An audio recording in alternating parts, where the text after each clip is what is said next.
Morning and welcome to this meeting of the Northern Area Planning Committee on the 28th of October 2025.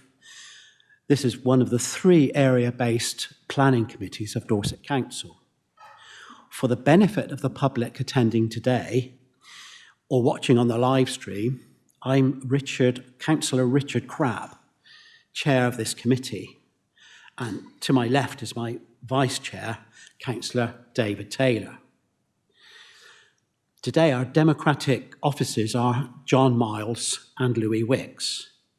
I'm being supported by Alex Skidmore for planning and Philip Crowther for legal.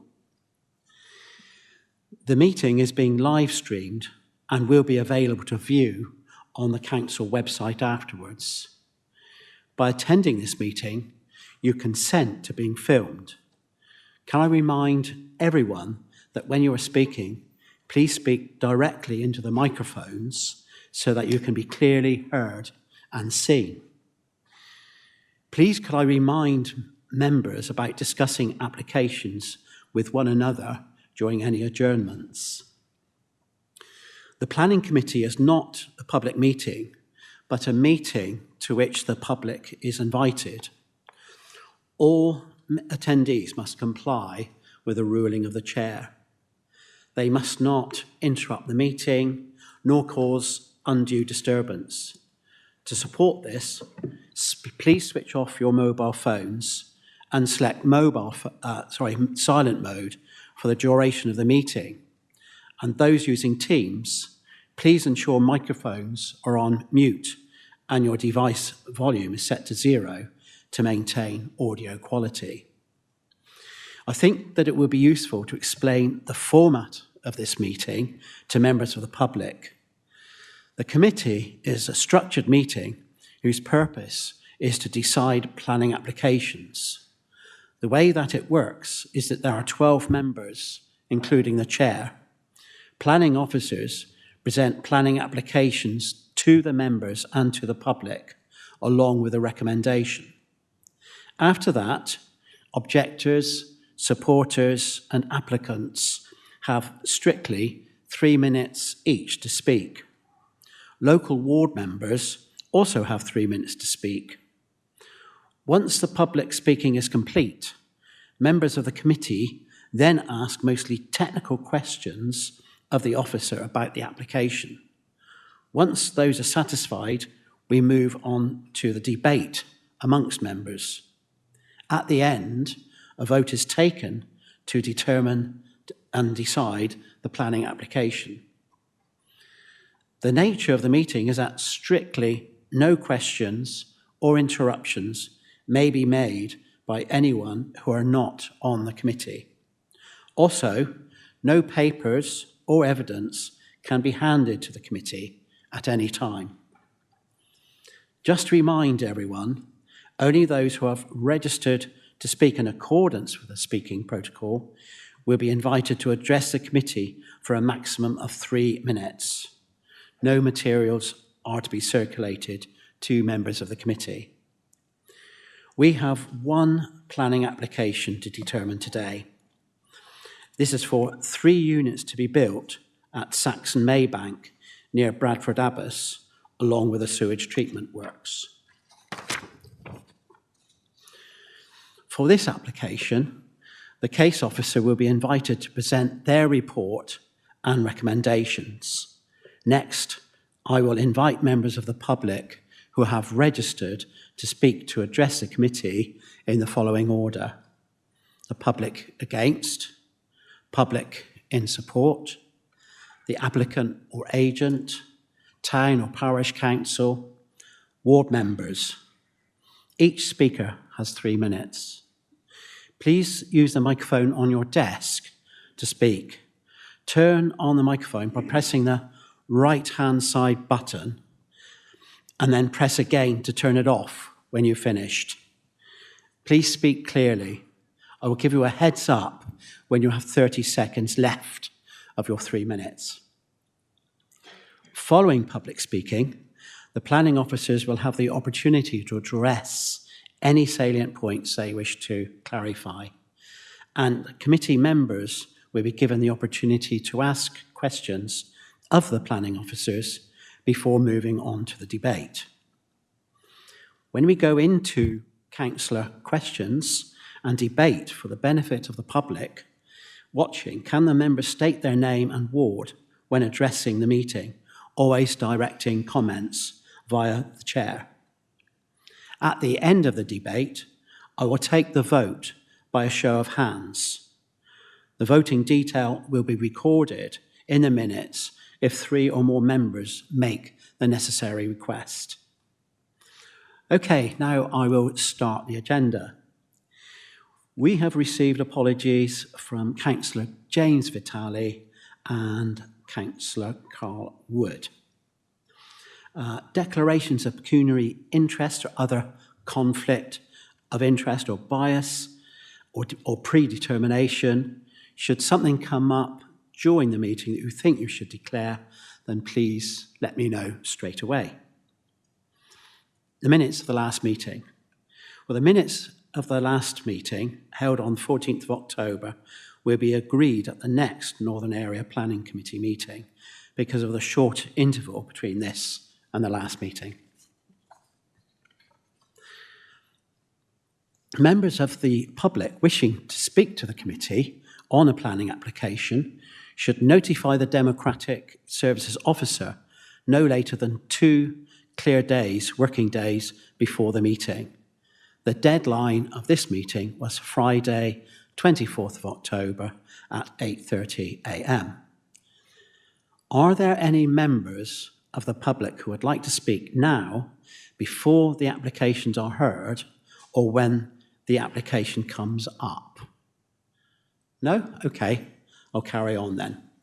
So, as I mentioned earlier, we have one planning application to consider. This is application P/FUL/2024/04791 at Saxon Maybank, East Farm, Grey Mills, Bradford Abbas. The Station 3 holiday lodges install a package treatment works to process the sewage, plus the groundworks associated with that. Due to an issue with the registration of public speakers for this particular matter, as the chair of the Northern Area Planning Committee, I have exercised my discretion to allow an additional statement by Gabriel Chan to be read by Democratic Services. Jim Bennett will be presenting this application. Please could you go ahead, Jim? Thank you. Thank you, Chair. The Chair has already introduced the application and what it proposes. Members may recall that a similar proposal was refused by the committee in March this year, the reasoning being because of the detrimental impact on the amenity of adjoining properties and also because of a lack of information on the drainage and flood risk. This current application has been submitted seeking to address those previous reasons for refusal. And I should also point out that we are unable to actually make the determination today because the application has been called in for an appeal against non-determination by the local authority. So the matter is now in the hands of the Planning Inspectorate. The officer recommendation is one to approve, although members, if they beg to differ with that recommendation, may offer reasons that we may choose to defend the appeal on in the local planning authority's statement. So these are the location plan and the site proposal plan. The area of the 3 proposed lodges is towards the eastern section of the site. There's lodge number 18 in this location here, 19 here, and 20 in this location here. The remainder of the site was approved at appeal back in 2008 for use for holiday let and holiday home purposes. And that is the primary use of the site. Here we have an aerial photograph of the site. It's a former farmstead, as I said, approved at appeal in 2008. It's set in the middle of the countryside with a public footpath linking in, recently designated public footpath linking in from the east, which goes through the site. This is a zoomed-in aerial photograph showing the position of the site, which is this location here. It's currently used, I think, as communal open space associated with the wider site, and it is proposed to site Unit 18 in this location here on a raised bank, Unit 19 in this location here, and Unit 20 here. Current existing units number 10 and 11 stand to be the most affected by the proposal. They have sitting out areas, patios in this location here and in this location here.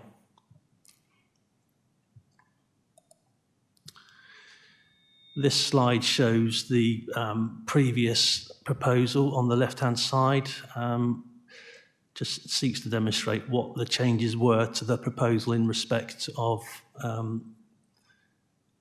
trying to mitigate the amenity impact. So this lodge has been moved approximately 1 metre away from number 11, and this lodge has been moved approximately 2 metres to the south-east. Lodge 18 has been moved slightly because the original proposal impinged upon the line of the right-of-way. I'll show the right-of-way line shortly. So it's been straightened up to take that unit out of the line of the right-of-way and avoid that particular impact. This is a typical floor plan of one of the lodges, 2 bedrooms, as per a number of existing lodges on the site. Again, these are the elevations. The lodges are approximately 3.8 metres to the ridge and a single story in nature. This shows the line of the recently designated public footpath through the site, which comes in from the northeast, close to a point near lodge number 18 proposed, and right through the existing vehicular access to the site.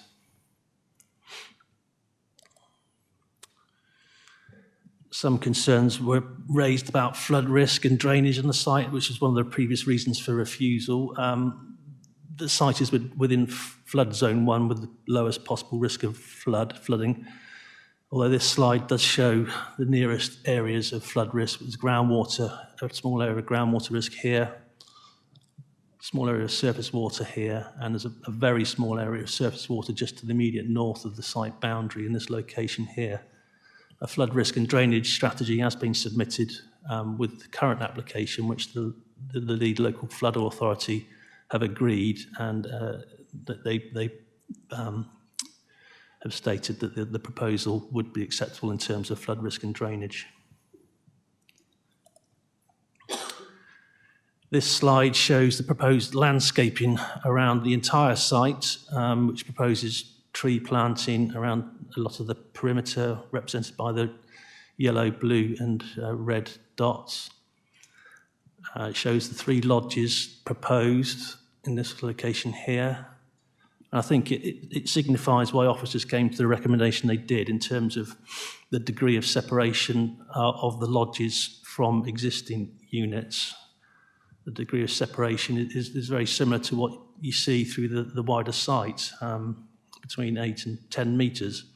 But parallels have been drawn with the tighter grained setup of coastal resorts, and this is certainly less tightly intensively used than some of those coastal resorts, and officers believe that the separation between units is commensurate with the existing layout of the site. Let's go through a few photographs. This shows the grassed area that's currently undeveloped, where the units 19 and 20 will be sited. This shows from the lower end of that site, looking up at unit number 11 and 10 existing, which stand to be impacted by the proposal.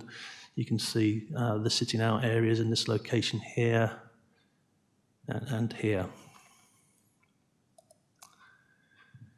This slide is taken approximately from where the public footpath enters the site and looks towards units 10 and 11's location here. This slide is looking from the internal access road and now right of way towards the east between units 11 and 10. Unit number 10 is obviously typical of what's now being proposed on the application site. Again, looking up towards the site of number 18 with unit 10 in this location here. So unit 18 will be slightly more prominent, being on a raised bank area. But officers believe that the character impacts on the countryside would be acceptable, particularly considering the level of planting that's proposed in and around the site. This shows the siting of unit 18 in this location here through the central access road and the line of the right of way.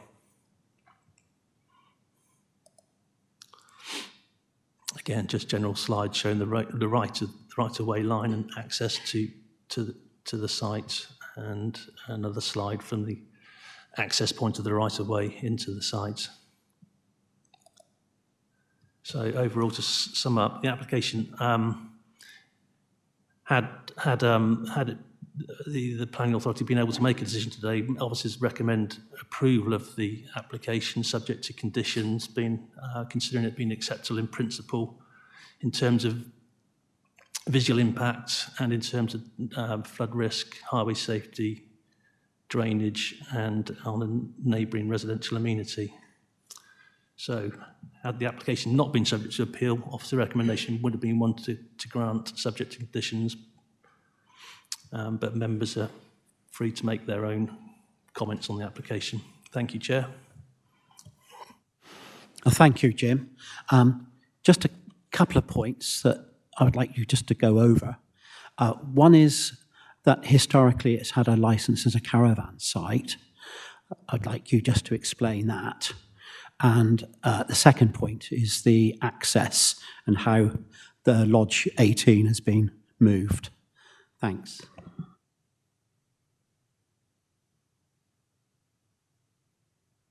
Yeah, the use of the site as a caravan site stroke holiday accommodation site was allowed at appeal back in 2008, and it is now subject to a caravan site licence, which is operated by the council. So it's not a residential housing estate. It would only have been approved in this location because of its commercial nature, really, and it encourages tourism trips to the county. So it was permitted as an exception for holiday and tourist-related purposes back in 2008. In terms of the access and impingement upon the right-of-way, the pinch point is here with unit number 18. And during the course of the application, unit number 18 was reorientated so that it is no longer impinges upon the line of that right-of-way. I'll just show you this. This shows the line of the right-of-way, so it goes very close to Unit 18. And there was an original plan which showed Unit 18 slightly impacting upon that line. So an amended plan was received, which straightened this up and took it away from that line. The rights-of-way officer has no objection to the proposal and have stated so in the formal consultation response. And I've seen a message sent this morning confirming that is the position from the rights-of-way officer, that the proposal, subject to this plan, which shows the Unit 18 not impacting upon the right-of-way, won't be an issue as far as that's concerned. Thank you. Thank you for that then, Jim. John Miles, please, could you read the statement on behalf of Gabrielle Chan? Thank you. So, statement of objection, Gabriel Chan, number 7, Saxon Bay Bank. One of the reasons I object to the application is because Dorset Planning Department has failed to comply with its public sector equality duty in the years since the first and materially identical planning application was submitted, notwithstanding that I have raised the issue repeatedly. Part of my demise is clearly set out in the title registered at the land registry attached is a garden at the back of my property. There is no direct access to the garden from my property. The normal access is via about 10 steps, approximately 15 feet from the car park. There is also a gate at the bottom of my garden that allows unrestricted access to and from the garden to the common area of Saxon Bay Bank, currently maintained as a lawn area. It is the only access for those with disability requiring wheelchairs and is protected by the right-of-way registered as pedestrian access in the attached title plan. Please note that the title plan was constituted at a time when disabled access was not a term used and recognised, or even in contemplation. So the correct interpretation, as indeed as the law stands in England, is that pedestrians include those who are disabled and require wheelchairs. It is illegal to interpret pedestrians as meaning only those who are able-bodied and can move about on foot unaided. In any event, in the context of the right-of-way from my garden, it was clearly used for the sole purpose of differentiating it from vehicle access. Under the proposed plan, wheelchair users of number 7 would face one of the following scenarios. The lodge proposed to be built at the bottom of my garden would either completely block any wheelchair access from my garden, or force the wheelchair users to take a sharp turn down a slope, which is highly dangerous. They would be accessing the garden from an area designated for car parking, therefore making it impossible when the space is taken up by parked cars, or equally dangerous if there are moving cars. There has even been a suggestion that the area outside my garden will be turned into a meadow. Expecting a wheelchair user to navigate through a meadow is nothing short of deliberate public humiliation, especially when it would be under the very close and full glare of those in the proposed lodge. In the event of an emergency, how would a wheelchair user be expected to leave my garden promptly and safely? Any decision in allowing the lodge to be built as proposed is a direct discrimination against disabled people and illegal under the Equality Act. So far, I have no evidence of the Council following those principles set out in the decision of R. Brown v. Secretary of State for Work and Pensions, 2008, EWHC 3158, admin for the exercise of its PSED or the guidelines produced by the Equality and Human Rights Commission, EHRC, on discharging its PSED, e.g. considering potential impacts and liaising with impacted groups. I certainly have heard nothing but silence from the Council when the issue was raised. I would like to remind the Council that it has already failed to comply with its PSED once in approving the previous application, which led to the removal of all disabled parking in Saxon Bay Bank. A continued failure in this regard would make Saxon Bay Bank a no-go area for disabled persons, which cannot be reversed. Thank you, John. Thank you. Please, could I ask Paul Howard to speak? You'll have 3 minutes. Remember, press the button on the right. Thank you. Hello, my name is Dr. Paul Howard. My wife and I have owned the renovated barn, number 6, for over 13 years. All the properties on the site are subject to residential restrictions, whilst the 4 stone buildings attract full council tax. A little over 18 months ago, this committee, some of whom I recognise from that meeting, rejected the original proposal on the grounds of reduced amenity and lack of detail on drainage. This, after a lengthy discussion covering many points, including my then objection regarding the lack of veracity of the original application in terms of the juxtaposition of the proposed new lodges and existing properties and boundaries with the resultant misrepresentation of parking, amenity and drainage. This revised application does not materially vary from the original one and introduces further contradictory information, so you should uphold your original decision to reject. In terms of reduced amenity, the revised application only modestly adjusts the original positions of the proposed lodges away from number 10 and indeed places them closer to number 11 and indeed places them closer to number 10. The revised application attempts to equate the rural idyll of Saxon Maybank to densely populated seaside static caravan parks on the basis the site is subject to a caravan park licence with Dorset Council. The aerial images the planning officer has shown in lieu of a site visit for the committee pay to this conceit. You will hear more from Sarah with regard to the lack of mitigation in terms of reduced amenity. With regards to insufficient drainage information, again, there is insufficient and contradictory information, not the basis on which to make an informed decision, nor the basis on which to place an undetermined conditions on an approved application. You'll hear more from Mike on why this rejection reason has not been adequately addressed. Returning to the veracity of information presented, the revised application includes a detailed topographic survey. This provides more accurate detail of what currently exists and actually highlights where the application conflicts with other documents and guidelines.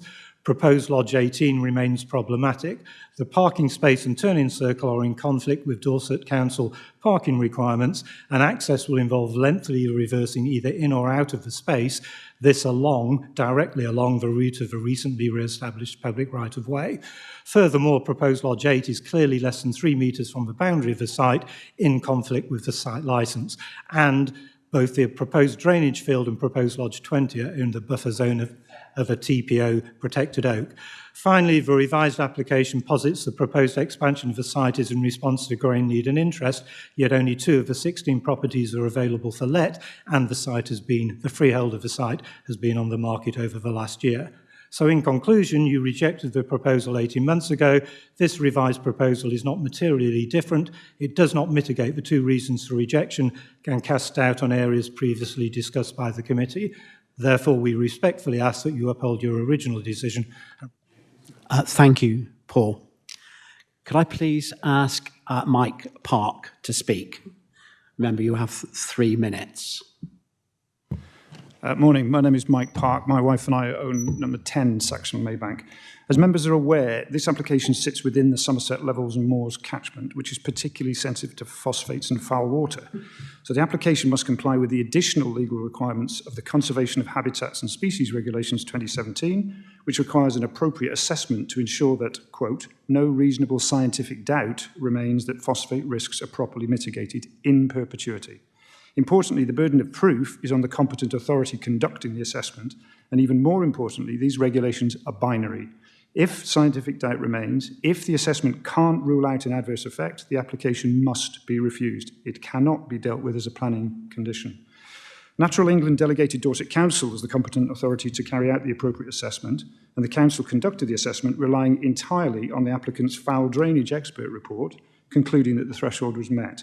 However, the expert's report includes a site map on page 16 with annotations highlighting that, in fact, the scheme is not shown in its entirety and that, quote, treated effluent is to discharge to the drainage field subject to the completion of percolation testing, and the exact sizing of the drainage field is also subject to percolation testing. Using the manufacturer's specification, the actual drainage field for this proposed scheme would need to be approximately 320 square metres, which is about the size of a council swimming pool. Yet the applicant has neither undertaken the critical percolation testing nor shown the full extent of the drainage field required for the scheme to be effective. So the applicant's own expert doesn't show how the scheme would actually operate. Additionally, the Council's building control team stated in October 2024 that, quote, percolation tests should be undertaken and the drainage field size and position calculated to ensure compliance prior to approval being issued. So both the applicant's drainage expert and the Council's building control team recognise that key information is missing. Significant scientific doubt therefore remains. With this key information missing, it's simply not possible for anyone to demonstrate how the scheme would actually operate. Yet, in its appropriate assessment, the Council has overridden both its own building control team and the applicant's expert by concluding that no scientific doubt remains, despite that missing information. And the Planning Officer's report to members today, recommending approval, proposes that the missing information is effectively dealt with as a condition of approval. That is in direct contravention of the requirements of the Conservation of Habitats and Species Regulations. An inspector or judicial review would be obliged to recognise the Council's failure to meet the required threshold, and members are now being asked to ratify this failure when the evidence before you, the expert report and the building control comments show unequivocally that key information is missing and therefore scientific doubt remains. In compliance with legal requirements and the evidence before you, members can only reach one conclusion today. Scientific doubt remains. The assessment can't rule out an adverse effect, so the application must be refused. Thank you. Thank you, Mike. Please could I ask Sarah McDowell to speak? Sarah, you have 3 minutes. Sarah McDowell, Barn 11. Overbearing and loss of amenity. Some of you were present when I spoke on this subject in March last year in objection to a near-identical application, which was refused by this committee on this and other grounds, only 2 of which were documented at the time. As the aerial photo shows, my barn is a permanent, stone-walled, converted agricultural building on which I have paid full council tax since October 2010. It is not used as a holiday rental and was specifically converted to be disability-friendly for my late husband who had motor neurone disease. It is not movable, and it is definitely not a caravan. Saxon Maybank is not a densely packed static caravan park, and the original approved planning application was designed to afford appropriate amenity to both the renovated stone buildings and the luxury wooden lodges in a tranquil rural setting. Most of my natural light enters through floor-to-ceiling windows the entire length of the single-storey eastern and southern sides of my barn. Lodges 19 and 20 are only a few metres from these windows and would thus block the vast majority of natural light entering my barn. No sunlight, daylight assessment has been done, contrary to Dorset Council website advice. Lodge 19 would overlook my property via its side windows, facing towards my living area and my outdoor deck and hot tub. Lodges 18 and 19 would overlook existing Lodge 10 similarly. The access footpath for Lodge 19 would pass within a metre or 2 of my windows and abut the deck edging my barn by the east and south-facing windows, omitted from the submitted plan. None of the application plans shows the measurements of the proposed lodges in situ, nor the width of the grassed area, which is 25 metres. The Pathfinder Tuscany Lodge is 12.2 metres long, similar to existing Lodge 10, but with an extra raised rain garden at one end and deck at the other, adding at least another 3 metres. To retain the site licence, the raised deck needs to be a minimum of 3 metres from the site boundary, and the application states Lodge 19 would be 8.5 metres from my wall. The maths simply doesn't add up and is exacerbated by the angled position. To keep the licence, Lodge 18 would be impossible to build. So I submit that the committee's original decision was correct, and a tweak in location of the proposed lodges does not materially alter the adverse impact on amenity. Thank you, Sarah. Thank you very much. Could I now ask Andrew Tregay to speak? You have 3 minutes. Thank you. Good morning, Chairman and members. I'm Andrew Tregay, and I'm the agent for the applicants here to speak in support of the application. As set out by your officers, the applicants seek the erection of 3 new holiday lodges as part of the existing holiday park. And to be clear, these are not permanent residential units, and they'll be secured as such via condition. Also note that none of the units have external curtilage and are used for the holiday purposes. The application is a resubmission of a previous scheme refused by this committee against the officer's recommendation. The applicant has sought to address the committee's concerns within this resubmission through the drafting of a detailed drainage and flood risk strategy, as well as a modest redesign of the layout. I note the planning officer recommends approval of the scheme, which we fully endorse. As per the officer's reports, all technical matters have been fully assessed by your technical experts and professional officers, including rights of way, highways, trees, building control, Wessex Water, environmental assessment team, Natural England, natural environment team, and importantly, the lead local flood authority. And there are no technical objections to any aspect of the application. The submitted drainage strategy has been assessed by the LLFA, and they conclude the proposals would not result in an increase in flood risk. Following the designation of the footpath, a number of amendments were made to the plans, and the right-of-way officer is satisfied with the amended plans. As you can see from the submissions, the applicant has sought to alleviate the committee's concerns regarding separation and impact on amenity. As members will see from the plans and described by your planning officers, the separation between the proposed units and the existing is comparable to the unit spacing across the holiday park, which has historically been found acceptable. The separation is certainly far more generous than the average holiday park that Dorset planning committees have previously approved. As per the plans, the northwest elevations of the proposed lodges do not include openings, and as such, there cannot be any internal overlooking. The proposed layout is proportionate, suitable, and fully policy compliant. In conclusion, this is a modest and well-considered extension to an existing holiday park. Both national policy and your own local plan places an obligation on you, the decision makers, to place significant weight on the need to support economic growth and the expansion of all types of businesses in the rural area, including tourism. These proposals have no technical objections, the support of your professional officers, and have addressed all previous reasons for refusal. There are no grounds to object to the application, and as such, it's respectfully requested that the committee do not seek to defend the appeal and offer a recommendation to approve to the inspector. Thank you, Chairman. Thank you, Andrew. Councillor Robin Lay, could you please go ahead? Thank you. Thank you, Chairman. I'm the ward member. First of all, I think I'd like to make it clear to members, if any thought is going through your head, well, this is going to add an extra 3 units of accommodation towards our housing requirement, it won't. None of these units will actually count for the housing land supply figures, so don't be bamboozled by that thought. This particular application is a very minor change to the one that was refused, contrary to the officer's recommendation 18 months ago. And I hope there is a degree of consistency amongst elected members in the way that they approach this particular application as well, because not very much, in my opinion, has changed.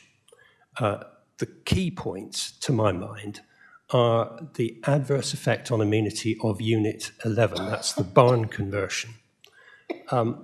This is a rather odd site. It's considered to be a caravan site, but it's not.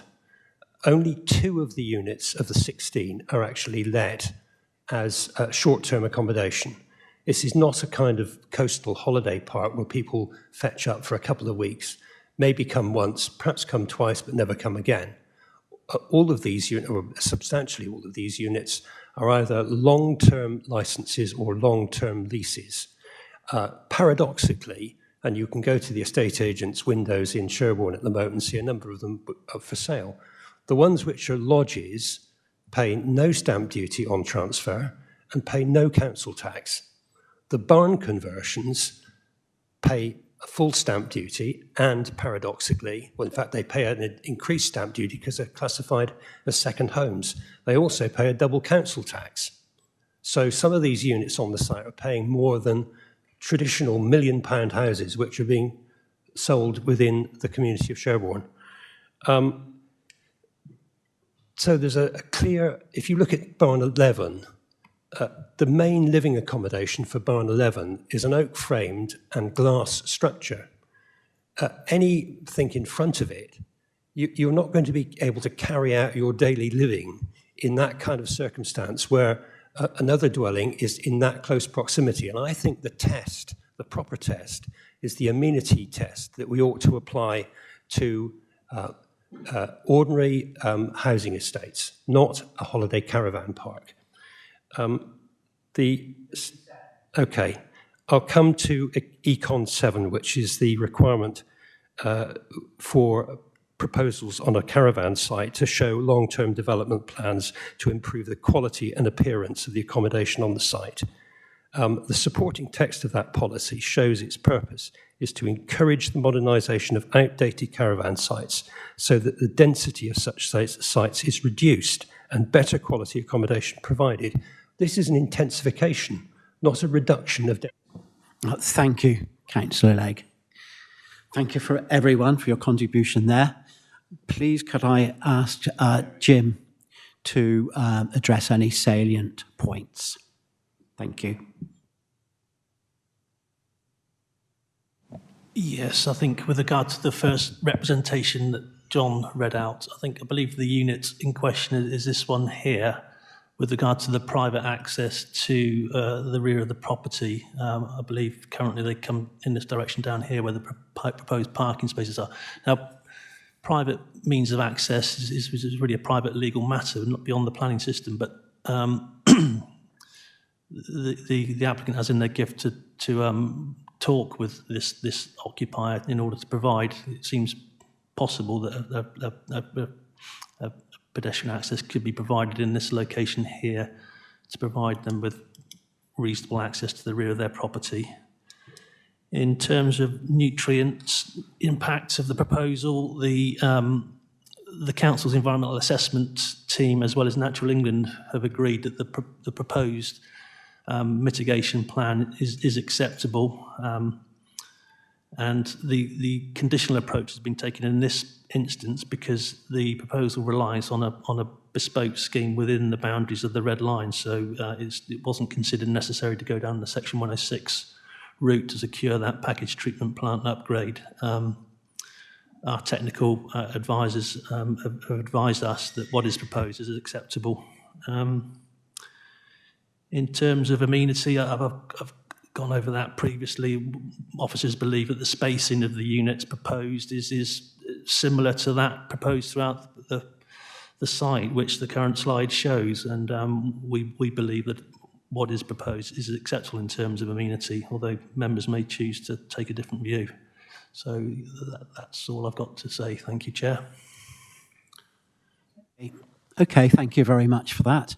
Do we have now questions from the members? Councillor Sherry Jesperson, please could you go ahead?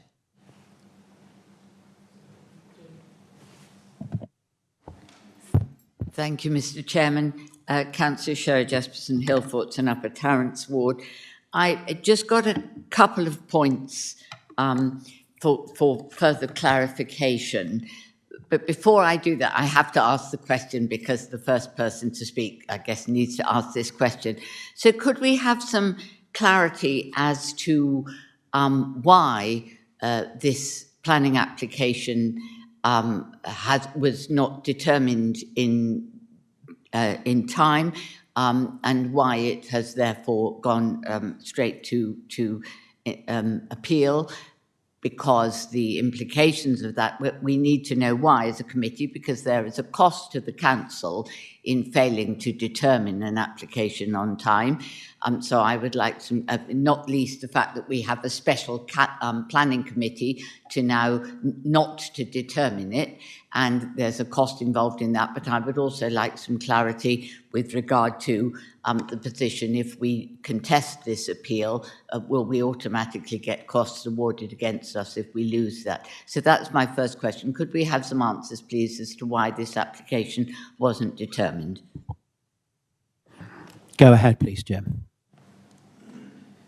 Yes, the officer that originally handled this application left the authority during the summer, so the application was handed over to me following that departure. It's always when you pick up an application halfway through, it's always difficult to get a grasp of what's gone on before. So particularly in view of the sort of contentious nature of this application and the level of objection and length of those objections, which is possibly led to a longer period being taken to determine it. In terms of the cost, there's no direct cost to the council in the fact that the application has gone to appeal, other than we failed to meet a target to determine the application. So it will affect our targets. There will be a cost if we choose to defend the appeal, because the officers will have to prepare a statement, although those costs, I don't believe costs will be awarded against the council as long as we choose reasonable grounds to defend the appeal on. In my view, the only reasonable grounds would be amenity. If we choose to go down any other routes, drainage, highways, all our technical officers have suggested that those are acceptable, so we could be opening ourselves up to costs if we choose one of those avenues other than amenity, in my view. Thank you. Councillor Jesperson. Thank you very much. Absolutely no reflection on you. I'm sure you did your absolute best, but I just have to say that I think that reason for non-determination is basically sounds to me like we weren't efficient enough, not you, but the entire system wasn't efficient enough to do it. And I have to say, I think that's unsatisfactory this is not good enough. We are planning authority. It's what we do. We ought to be better at it. I'll leave it at that. Could I ask for some clarification on a couple of points? First of all, could we establish, because the ward member raised some issues about the status of these lodges, whether or not they are in fact holiday lets or whether they're long-term lets. Could we just have some clarity on that, Jim, to know exactly what we're looking at here? Jim, go ahead. Yes, the site has been approved purely for holiday use. They cannot be occupied as permanent residential accommodation. As I've said, the site is covered by a caravan licence, which is operated by our own environmental health section. But in terms of the impacts on this type of use, officers believe that the proposal is acceptable, being in terms of the separation between units is commensurate throughout the site. But whether or not, the Councillor Legg is correct in terms of the housing land supply, it won't make any difference to this proposal. This proposal won't make any difference to our shortage of housing provision because it's not providing housing. But officers believe we consider this as a caravan site or holiday let site rather than permanent residential accommodation. Thank you, Jim. One more point on that. I believe that some of those buildings are converted, or barn conversions, if you like, and others are, if you like mobile homes.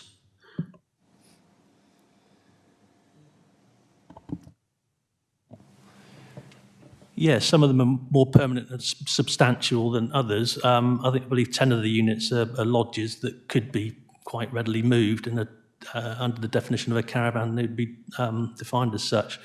The barn conversions obviously have a rather different character. They are more permanent, although the whole site is covered by the occupancy condition, which suggests they are holiday units rather than people's permanent residence.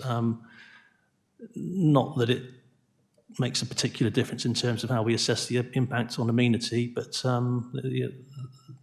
that is the officers believe that the amenity impacts are acceptable. Thank you. Could one more then, Sherry? Yes, go ahead. Just to say, I'm still not entirely clear because Councillor Legg suggested that some of these lodges were lived in for periods of months at a time, and they're owned by people who own them and live in them for months at a time. I don't know that I would agree with you that doesn't make a difference to the impact on amenity. I think if someone's living there for months at a time, that probably does have an impact on the amenity, but it's a moot point, I understand. My third area for clarification was on the matters that were raised by the submission that John read out about the access to the garden at number 7. And can we have clarity what the nature of this right-of-way is? Is it simply a private arrangement between those residents and the owners of this land, or is it, as I have in my own property, a right-of-way that I have over my neighbour's land that just applies to me? Could we just have clarity of what that right-of-way is? Go ahead, Jim. Yeah, I believe the private right-of-way issue is in this location here. This is one of the permanent structures on the site. They have it's one of the few properties actually that has a sort of a private rear curtilage. They currently have a right of access, as I understand it, to the rear here and down to the access road here. Now, private routes of access, it's not a public right-of-way, it's a private access, and it really is a private legal matter for resolution between the parties involved, but it doesn't seem beyond the realms of possibility for the applicant to negotiate with that occupier to form an access pedestrian access down this bank here. It's roughly in this location here on the grass bank. Unfortunately, you can't see the unit that it relates to, but the unit, an access could be formed down there if necessary. Thank you, Jim. Please could I ask Councillor Rory Major to speak? Thank you, Chair. Councillor Rory Major, Dorchester East. My question relates to the gentleman's information about the drainage from his research into it, I gather. I just wanted to see, you said the officers were happy with the proposed drainage solutions, but his information seemed to say otherwise. Go ahead, Jim. Yeah, on submission of the application, the applicant submitted a nutrient mitigation scheme and associated calculator, which is assessed directly by our environmental assessment team in-house. They prepare the appropriate assessment, which has stipulated that what is proposed is acceptable in respect of the impact of the wastewater from this proposal on the Somerset Levels and Moors catchment. That appropriate assessment was shared with Natural England, who then came back to us and specified that they agreed with that appropriate assessment.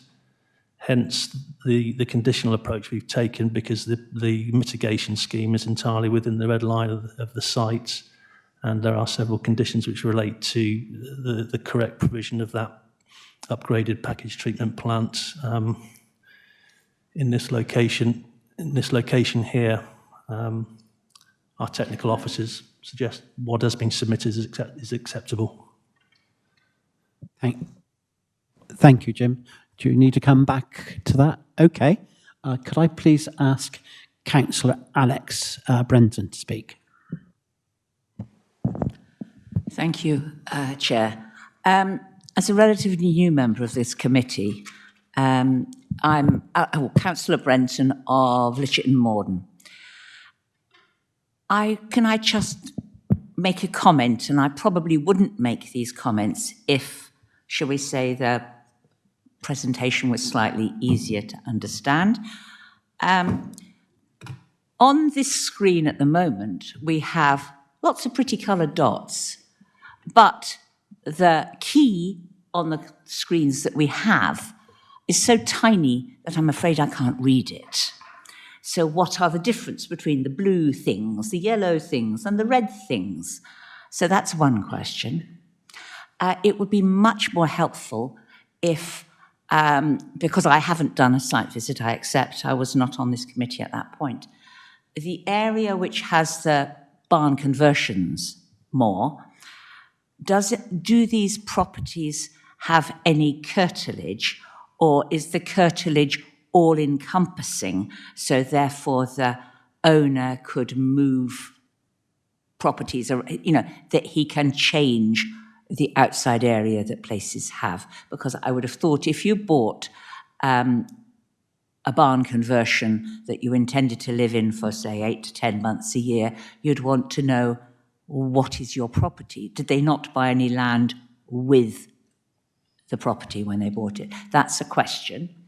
The other one is on scale, I think it was slide 9, where it's a lovely picture with contours which have no clue on them. I mean, it could be going up a hill, it could be going down a hill. I would like to know what the contours mean. And that's not difficult to do. So I just wondered if there was a better plan that actually showed what the contours are. I can read a topographical map. I can't read it if there's no clue as to whether we're going up, down, or around in circles. Thank you.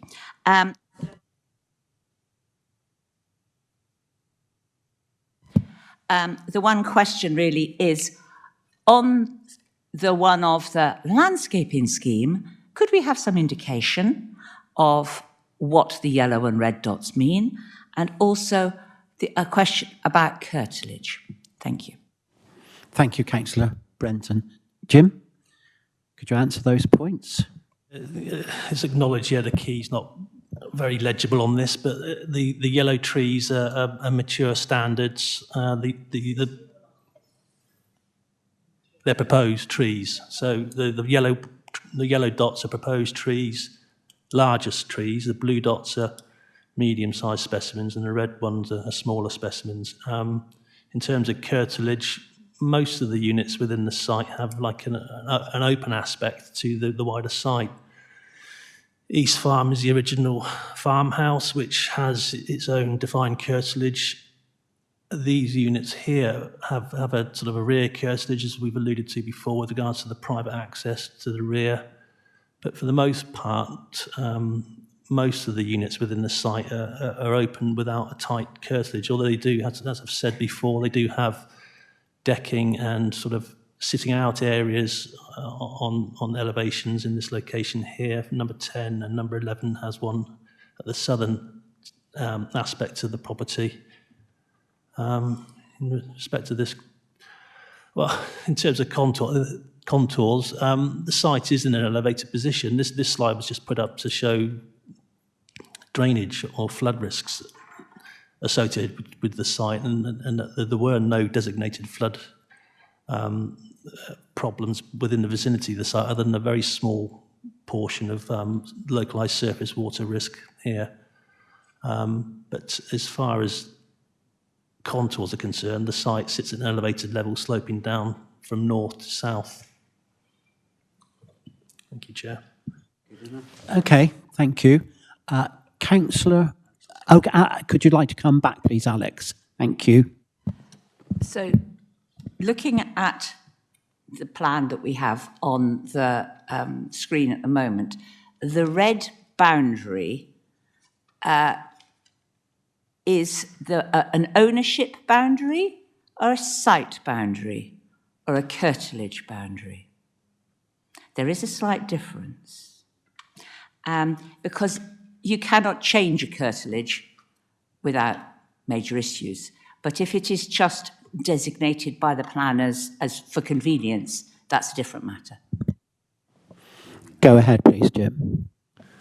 This perhaps shows the relationship between the red line and the blue line more precisely. The red line is the site of the planning application, defines where the application is. It includes the access road back to the adopted point of the highway. The blue line shows the land that's in the ownership of the applicant, but not subject to this planning application, other than the landscaping arrangements that are shown around the peripheries of the site, which is why we need a legal agreement to secure those landscaping arrangements being beyond the red line.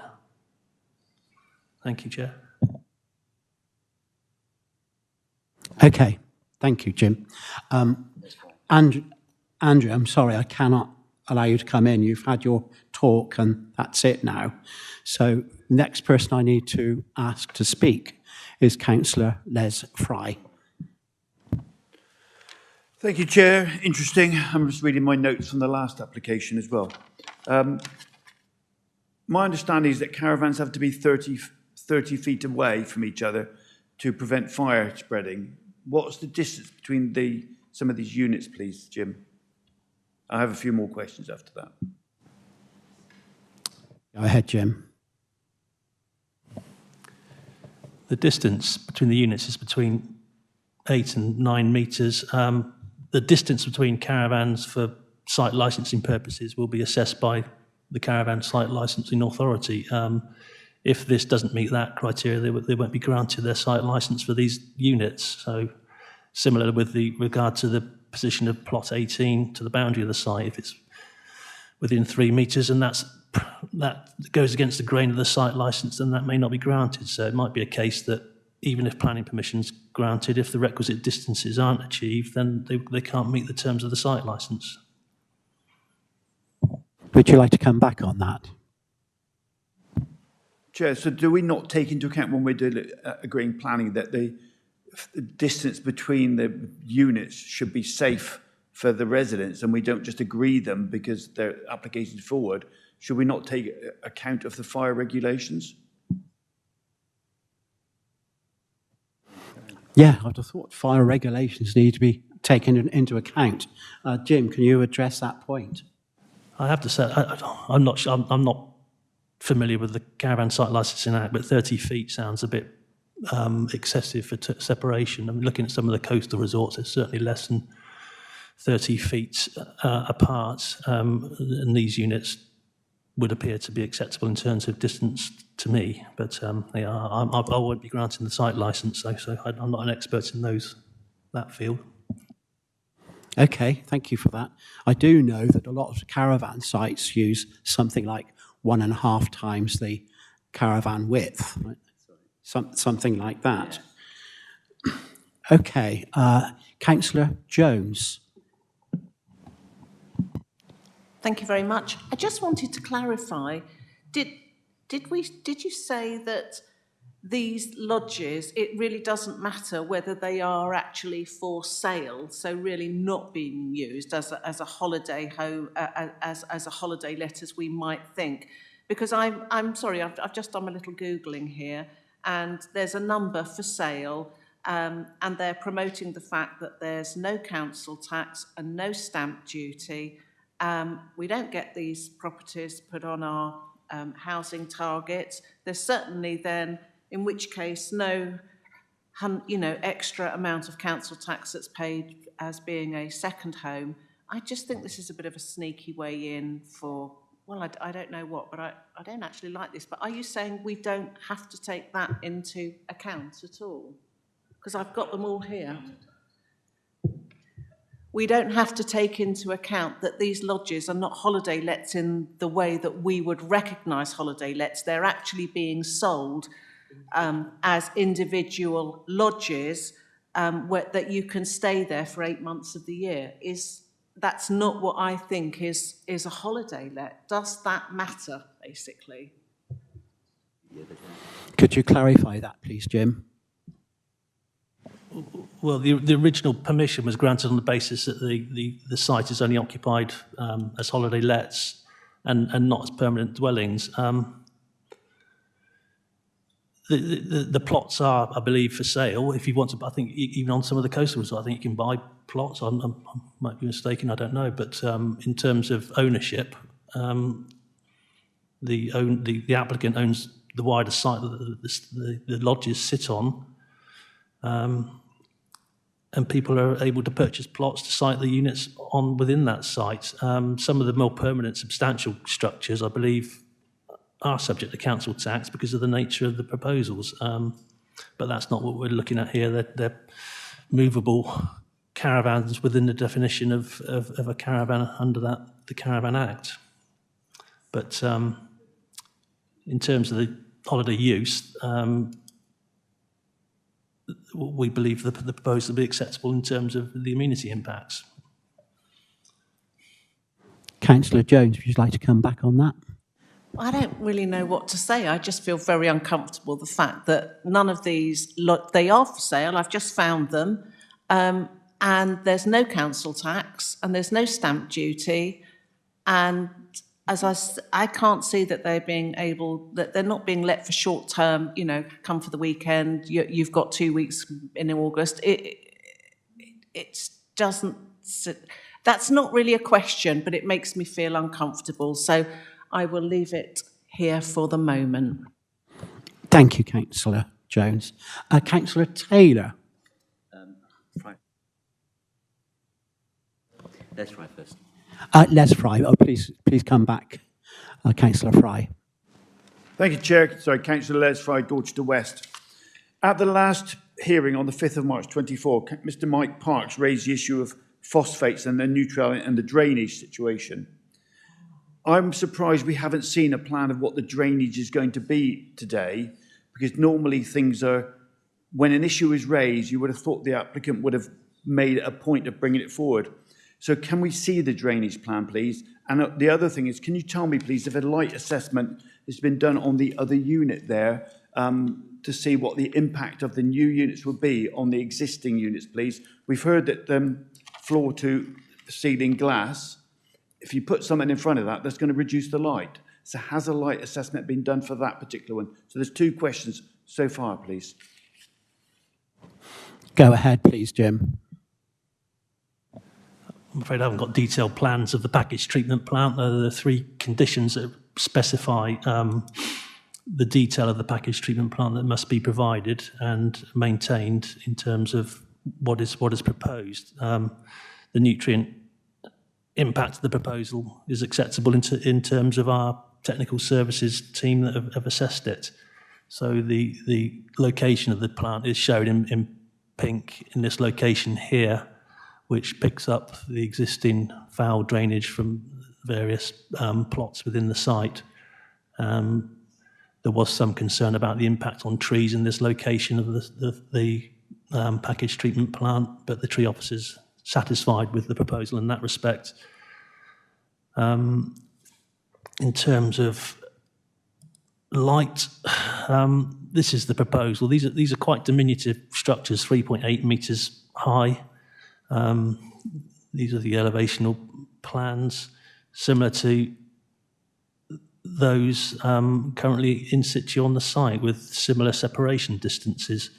We haven't conducted a light assessment because the size and scale of what is proposed is commensurate with what's already within the site with similar separation distances between those units. So we believe it's acceptable in terms of its overbearing, any overbearing impact or light loss. Thank you, Chair. Thank you for that, Jim. I'd just like Phil to come in and talk about the separation distances. Thank you, Chair. If I remember correctly, Councillor Fry was asking about minimum separation distance for caravan sites. There's a bit of a pinch of salt with this because I've just done it quickly using Google, and it would take me longer to find a definitive answer. But I think, depending on whether it's a holiday site, model standards, I think, are between 5 and 6 metres, depending on construction method.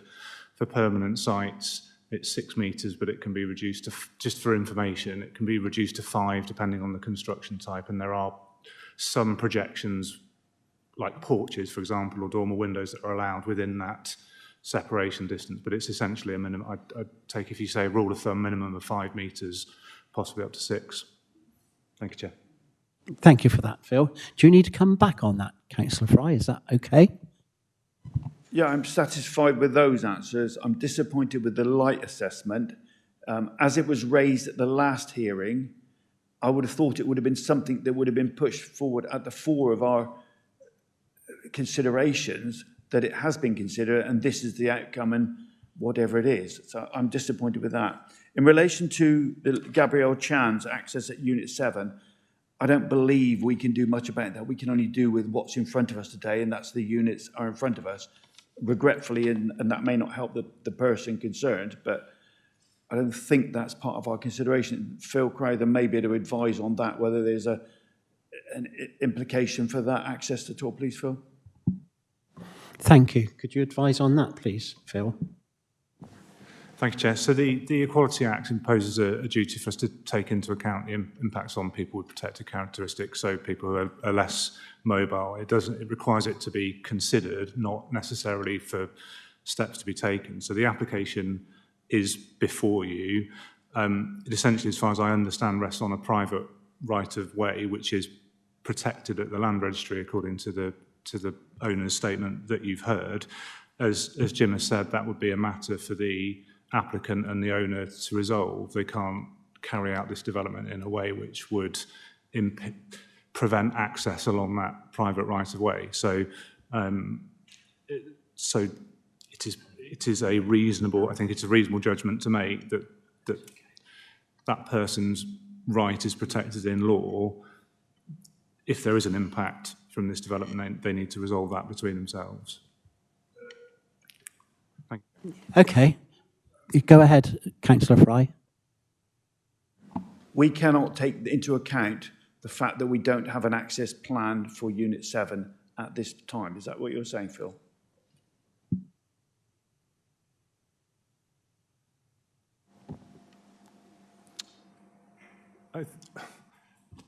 You need to consider the impact of the development on someone who has a protected characteristic, so someone who is less able. I think you can take it into. you can consider whether there would be an impact and whether that is so great that permission should be refused. I think my advice would be, though, that there is a private right which is protected as a matter of law, taking the neighbour's statement at face value. I think they said that they have an easement registered at the land registry, or certainly there's something in their deeds which protects their right of way. Granting planning permission will not override that private right, and therefore, in my view, it would be reasonable for you to conclude that that person's protected characteristics would not be affected because you are not overriding their existing right of way. If it's good enough today, it's good enough when you grant permission, because it will have to be resolved in another way between the applicant and the landowner. You're not overriding their right of access by granting permission. Thank you, Chair. Thank you, Phil. Councillor Fry? Thank you, Chair. I'm just disappointed these issues were raised at the last hearing and haven't been put forward as these were the issues. We have resolved these. This is the outcome. It would have been helpful to see a resolution on all those 3 points, the light assessment, the drainage. What is the drainage? We know there's a unit there, but what is the drainage plan? And also that access point. We're leaving it to the person to communicate with the thing, which leaves me feeling that we're not helping them at all. Okay, thank you for your point. Councillor Brenton, please go ahead. Just Sherry from... Okay. Go ahead, Councillor Jesperson. Thank you. Yes, thank you very much. Because I wanted to come in on this point and pick up the point that so your advice was, Mr. Crowes, was really, really helpful. Thank you very much, because that's got to the nub of the thing that was concerning me. The upshot of that is that we, the local planning authority, with all of our powers and whatever, are leaving it to the individual disabled resident to fight for their own rights against this planning application. I understand that that's the legal advice, that that's the correct position. I have to say it's not ideal, is it? So my question is, I wonder, is there anything more we can do, because it's clearly not grounds for refusal? Can we put in a condition, or if not a condition, an informative that references this point, that we expect to see this right of way respected in line with the legal requirements and the Equalities Act? It would give them, this resident, a little more leverage to fight this, what might turn out to be a costly legal battle that we've landed them with. Is there anything we can do, Phil, along those lines of a condition or an informative? Thank you. Phil, could you enlighten us as to that question? Thank you, Chair. So I think the first point, just to remind the committee, I'm sure you're all well aware, but this is about making effectively for us to decide what our position will be and put that position to the inspector who determines the appeal. So it's not us imposing a condition or an informative note. My view would be it wouldn't be proper to impose a condition, because it's dealt with another part of the law, in just the same way that you don't impose conditions where it's covered by another area. I don't see a problem with you recommending or asking the council to include an informative note in its representation to the inspectorate. Okay, thank you for that. So it is possible for us to include an informative note. Councillor Brenton, please could you go ahead? I'm not really asking a question. This is sort of points of view. Councillor Brenton, Litchett and Upton. I understand, I know a lot about park homes. I have thousands of them in my ward. And it is a very murky area of legislation. They seem to be exempt from all sorts of things. I'm concerned about the red line that goes around the more permanent structures. No, not that one. Go back again. You've already got it. You're already on it. That one would do. That one would do. You have, here it is, sort of blue line, but the whole area has this, this is the sort of boundary of the whole site. It looks as though we have a path to get to the, shall I say, the most contentious of the new proposed huts. That the one in the middle, which I think is 18, but it doesn't seem to be marked on any of the plans I've seen, is the one that is most close. It also, the access path to it is between two existing, should we say, more permanent stone structures, and very close to. Now, this sort of very narrow, tight access is not unusual in park homes in, shall we say, coastal areas, like a bit more like mine. I'm not that I'm coastal. But they are a bit antisocial. You are walking past somebody's bedroom windows with your shopping to get to your holiday home. You are dragging your children past. You have got your bikes. You've got your canoe. You've got everything else, because these 3 new ones are allegedly going to be holiday homes. Therefore, people will bring their stuff. I really don't like the position of that one there. I know it's been moved slightly, but it is imposing a different style of living on the people who bought those original units, barns, whatever they were. They bought them thinking that there was going to be, you know, oh, we're going to be living in a rural idyll. Well, there's no such thing as a rural idyll, but to mix a non-rural idyll with a sort of holiday camp atmosphere is a bit disconcerting. So I have objections to that central one. It could have been moved further down. There's plenty of room there. I don't like, I've looked at the landscape plan, and even though I'm quibbling about yellow or blue, they're proposed trees. If you looked at the photographs, the area's a bit bleak. There's only a few standard trees lying around that haven't been chopped down. If you look at the photographs, which I didn't have, it's a bit flipping bleak. And in order to get to that new van, you've got to walk past other houses, whereas you could have made a separate path down to it. I think the whole of this application, I don't want to be too nasty, but I usually am, a little bit, could we say almost greedy? Stick another couple in, oh, it doesn't matter sort of attitude. And that will affect the living conditions or the amenity value, however you pitch it, the quality of life of the people who are already in these stone conversions. Thank you. That's my point of view. It's not a question. I do apologise. Thank you, Councillor Brenton. Councillor Taylor. Thank you, Chair. Councillor Debbie Taylor, Charm St Mary ward, which wraps around Dorchester, and also Vice Chair of Planning today. I really want some clarification now, because the fact is that it's all over the show as far as I'm concerned. I really don't know where things are.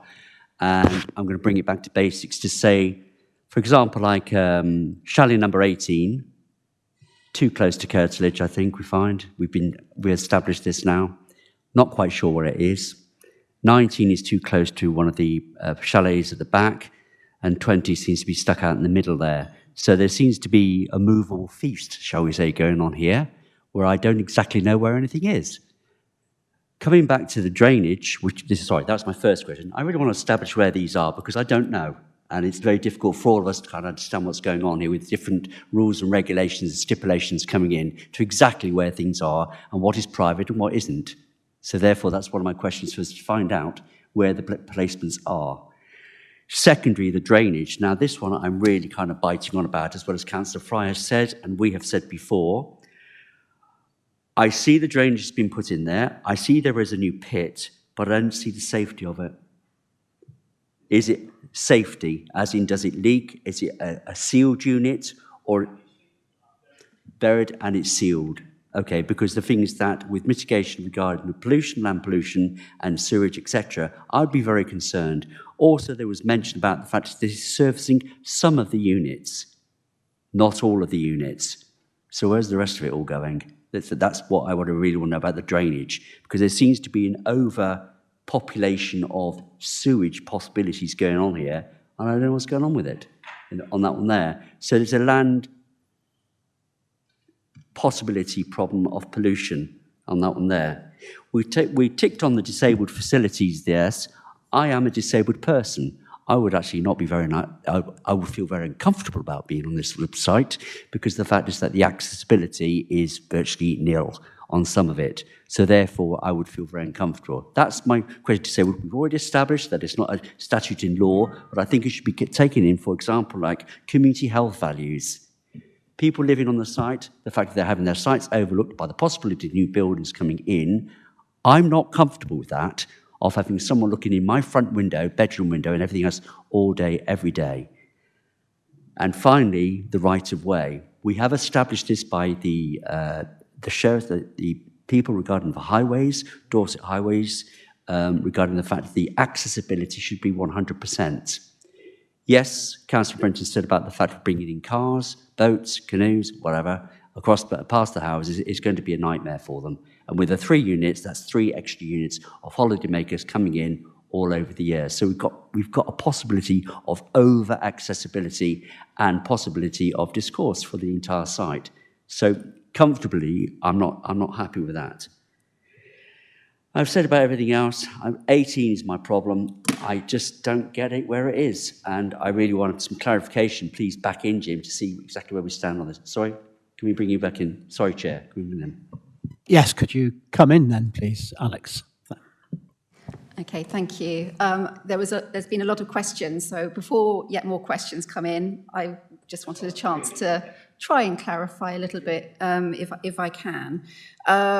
First of all, it's just a reminder to members, we have a scheme before us, and it's the scheme before us that we're being asked to consider. So in terms of, you may consider there's a better option, but that's not what we're being asked to look at. So just a small reminder of that. And gosh, right, quite a litany of different things. So going back to the holiday let situation, which one of the councillors raised, about it being second home rather than short-term holiday lets, that's something that with the nature of how we condition holiday homes, whether it's going to be a short-term let or whether it's going to be treated like someone's second home, it's not something we can differentiate between.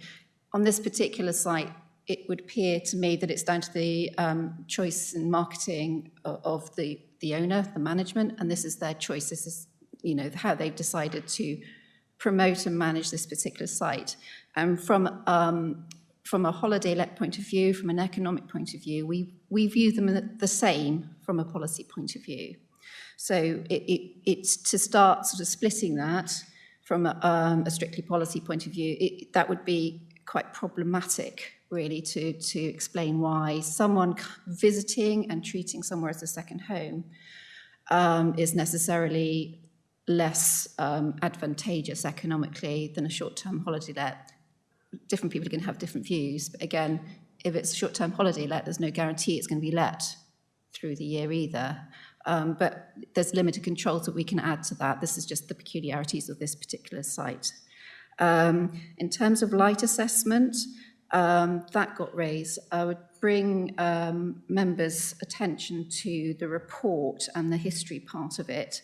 So the previous application, which obviously has been highlighted, is very similar to what you're looking at now. It was refused for 2 reasons. One was insufficient drainage information, and the second was, and I'll read it verbatim, the proposal would result in an adverse impact on the amenity of Unit 11 through sharing an overbearing relationship.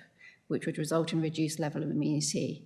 So that's about overbearing. There was no reference before about loss of light, loss of privacy, or other amenity concerns. There has been a tweak in positions, and it may be councillors do feel that you can introduce new amenity reasons. However, perhaps if we can get on screen some of the photographs that do demonstrate the levels on the ground. Jim's obviously shown you the drawings of the proposed caravans, which are very modest in scale. They're set down, they're single story, they're not raised up above what's going on around. And the photographs on the screen do give you an indication of the levels there. When we're looking at this, from an amenity point of view, if you were looking at it from a private house, for example, by having a unit in the positions proposed, if you could perhaps switch your view and not just see it as people's second homes or a holiday let, from an amenity point of view, would you then consider that as a significant demonstrable loss of light, loss of being overbearing to the amenity of neighbouring properties? And I perhaps consider it in that way might be helpful. And it has to be demonstrable. It has to be something that we can robustly say there is clear harm to the amenities of occupiers of the adjacent properties. I'm going to slightly add to that and suggest that actually, in this case, we are talking about holiday homes. The layout of the site is a very open one. Apart from one or two units there, it would appear that people don't have private curtilages. There might be a little ground around the units where they have a seating area, which they treat as their own. But otherwise, it would appear that anyone can walk around that site and around each other's units. So the degree of privacy is a lower privacy than you might expect if it's, say, a traditional housing development. So to perhaps consider it from that point of view. Where else have we got to? The public right of way. I think Jim has covered that quite well already. That has a definitive line. It's clear on that plan. It's Unit 18 that's closest to that definitive line, but it does not interfere with that line. And more crucially, again, we've got our expert in the form of our public rights of way team who've confirmed that they're satisfied with the position and that won't interfere with that public right of way. Obviously, there's those potential concerns. People might park and obstruct it, but that's the case in any case with the existing site. It's then down to the management of that site, and it actually falls to the separate rights of way legislation to police that. It would not be through this development. It wouldn't be something we can control through planning. So I would sort of put an advisory on that to committee if they wanted to object along those grounds. What else was there? What haven't I covered? Drainage? Drainage.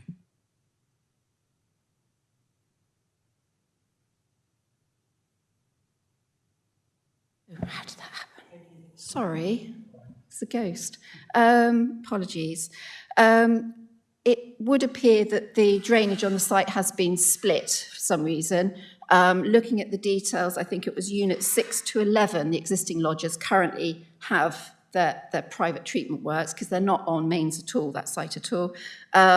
So through this scheme, a new package treatment works would be put in to replace the one that currently serves 6 to 11 to then serve those self-same lodges as well as 3 new ones. And the idea with that would be that the level of phosphates and pollution would be potentially a betterment, but certainly no worse than existing. So, but I believe it's meant to be a betterment, the wording that I read in the assessment, appropriate assessment. Yeah. Would you agree? Yeah. Okay.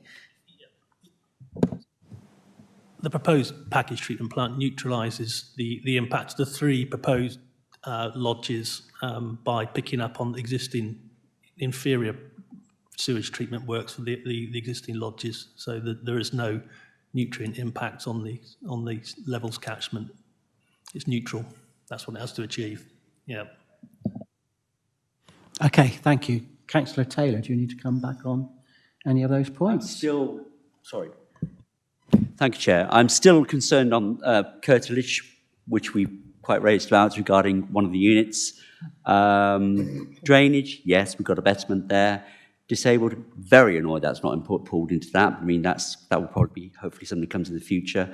I'm not quite sure whether or not we need to take Chair, if we could just take some discussion on this, private, just for a little.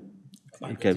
Yeah, just everything, just like so we can actually put it all together, so we get some representation. Can we have a bit of a few minutes? But yeah. I think what we need to do first, I want to get through 2 more questions. Councillor Jesperson, could you go ahead, please? It's not really a question because we're well into debate. We went back to questions, but we were on to debate. Mr. Chairman, we've had a good discussion of this planning application. I think we've looked at it very, very widely. We've had also some good advice from our legal eagle there, Phil, and also from the planning case officers. It seems to me that the grounds for objection that were for the previous application, the question of the drainage objection, that has been addressed to the satisfaction of our experts by this new scheme. So it seems to me that the objection on drainage has been addressed, and there's not any grounds on which we could object on drainage now because that's been dealt with. We may not be happy about it, but our experts are, so we would struggle to go against them. The question of the access to the property at number 7, we've had very good advice there that that's not something that we can deal with as a planning matter, but I will be proposing an informative about that, which is as far as we can go. And that leaves us with amenity, the amenity of the impact on the amenity of number 11 by the new lodge at number 18, and the loss of privacy and the loss of light and the people walking by the windows. So I think, if I may say, the question now for this committee, we need to focus our minds down, in my view, on do we think that the impact, the amenity impact of this new lodge is sufficient in the context of a holiday let, not a home, for us to propose refusal, because that's the grounds that we have with us on which. So my question to what we have to consider now, it seems to me, rather than carrying on going round and round the Wrekin, is do we think that we have strong enough grounds to propose refusal on grounds of amenity, in the context that this is a holiday let, not a flat or something, and so there are no curtilages, there are no, it's a holiday let, it's different from a home. So that I think where we have, personally, I'm not at the point where I'm proposing that, because I think where I am at the moment, I'm not seeing this as strong enough grounds for an objection. But I'd be interested in what my colleagues, if anybody wants to propose it, we can put it to the vote. But that's where I think we are. It's amenity, or we have to let it go forward. Okay, thank you for that, Councillor Jesperson. We'll come back on that. Now I want to ask Councillor Pothecary. I believe she has a comment to make. Thank you, Chairman. I've listened to what everybody's had to say, some interesting comments.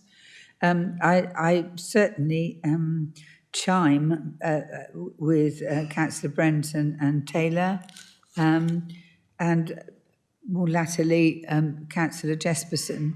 I am concerned about the gap, I suppose you would say, really, between plots 10 and 11 and the proposed new, I think it's probably 18, I'm not really sure.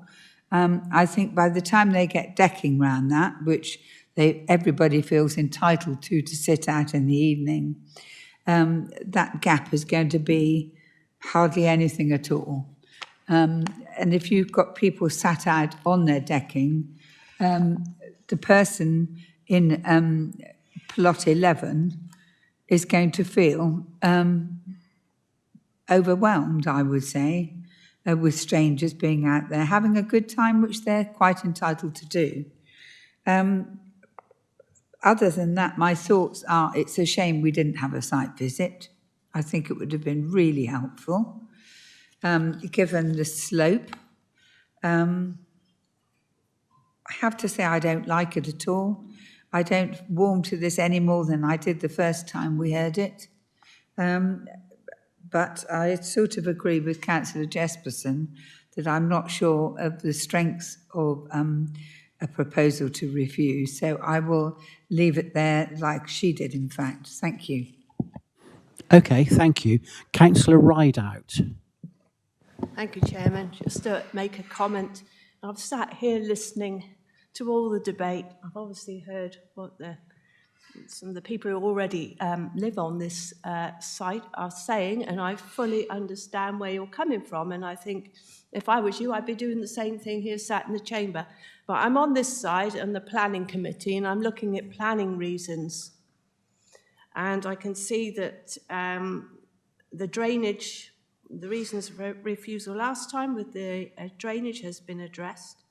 Amenity, that has been addressed, maybe minimal, but it certainly is a lot better. And at the end of the day, this is a holiday park.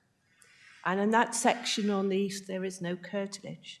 And people walk between the units. That is the character of it. And these 3 lodges are in character with that. Yes, there's paths going through, but as I say, that is the character. And they are angled for minimal impact on the existing people living there. And there's still views out between. And so I personally can't see any reason in planning terms to refuse the application. But I do have concerns really with private access, and I think there should be an informative in there somewhere. But I would support Case Officer's recommendation with that informative. Thank you. Okay, thank you for that. Councillor Jesperson, yep. Are you happy to second that? Before we go to that vote, I just want to ask Phil what members are actually deciding in respect to this case, given that it's an appeal, and if we are minded to refuse, what the consequences would be. Thank you, Chair. So I think essentially we're in an appeal situation, so we can't decide the application. Members are being asked to effectively put forward what our response would have been if we were able to determine the application, and therefore to inform the inspectorate of what the council's position is at the appeal. If the proposal, so I'm struggling with words. If the vote is to accept the proposal that's on the table, then that will be the position, the council's position at the appeal will be that the appeal should succeed, subject to the conditions that we're putting forward in the additional informative. If that proposal is lost and a subsequent proposal that the development should not be, that the appeal should be refused, then members would need to give reasons for that decision, and officers can advise on the strength or not of those reasons if and when such a proposal was made. The risk would be of as Jim has explained earlier, of a cost award against the council, but we can advise on that risk if and when reasons were put forward. Thank you, Chair. Thank you, Phil. Yes, Councillor Sherry Jesperson. So you're proposing refusal. So, Councillor Rideout, you're proposing refusal.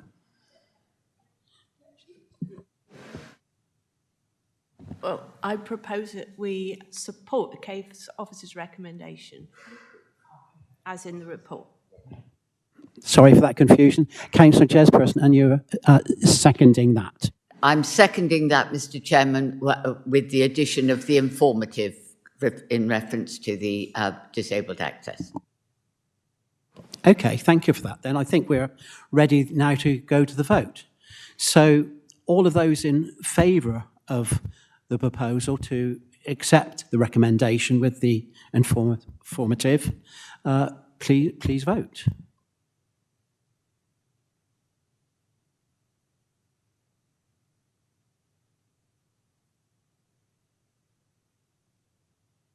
So we have 5 in favour, and those against?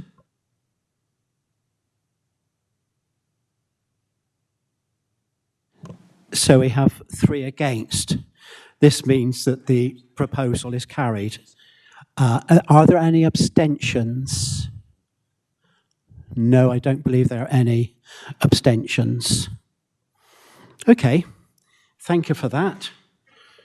So the recommendation has been accepted for P/2024/04791 Saxon Maybank, Bradford Abbas. There are informatives as well to be added. I think that I would like, as chair, to hand to Phil and to Jim just to make everyone aware of where we stand on this once more now that we've passed the vote. Thank you, Chair. So what will happen now is that the resolution that's just been passed will be used to inform our representations at appeal, which will effectively be the application succeeds subject to the conditions that we've put forward. That will be taken into account by the inspector. So I can't guarantee that the inspector will decide the appeal the way in which members have said, nor if he does that he will impose the same conditions, but that will be put in our appeal statement as the council's position. Okay. Thank you, Chair. Thank you for that. Any more comments, Jim? Nothing really further to add other than the fact that, yeah, I'll make those conditions known to PINS as well as the informative that members have requested. Thank you. Okay, thank you very much.